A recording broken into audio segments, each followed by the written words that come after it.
el capítol del fals ens parla de la persona que diu ser qui realment no és, amagant així la seva identitat real, tant física com emocional.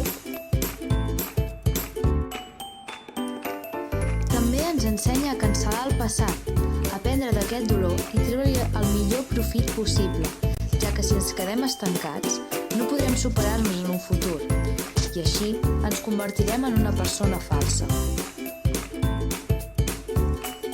Una solució seria creure i confiar en un mateix. Algunes de les característiques del fals seria que utilitzen màscares. Bàsicament utilitzen màscares de poder, de superioritat o de víctima.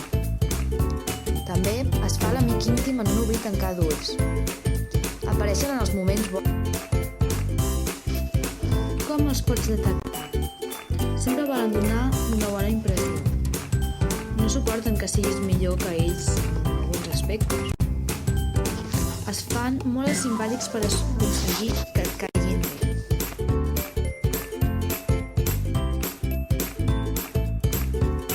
Com pots tractar un d'ells?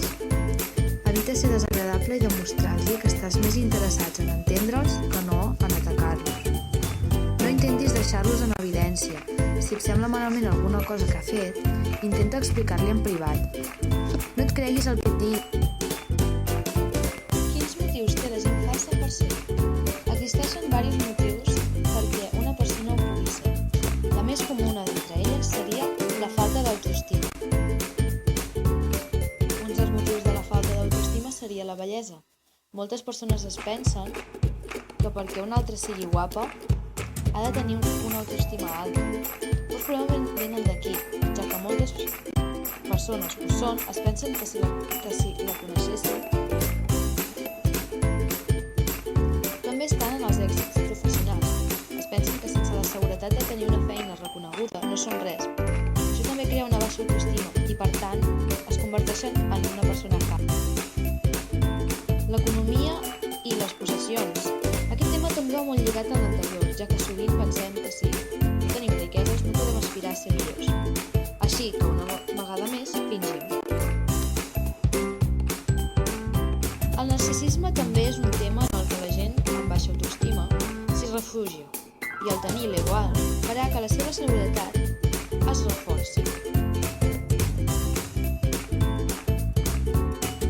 Finalment, podríem dir que la inestabilitat amorosa també és una causa d'inseguretat, ja que temen en el compromís.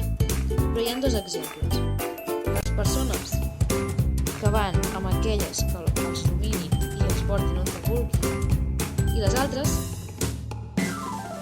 Per acabar, m'agradaria dir una frase d'Erich Fromm. Dar produce más felicidad que recibir, no porque sea una privación, sino porque en el acto de dar está la expresión de mi vitalidad. I aquí acabaria el capítol del fals. Ara farem una significació de com actua una persona falsa.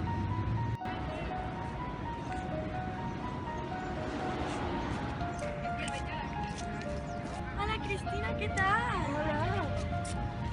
Com et va tot? Molt bé. Unes sabates més xules, no? Què t'has fet el cabell? És que m'encanta com et queda. Gràcies, res. Bueno, me n'he d'anar a aquesta impresa, vale? Vale. Adéu. Adéu.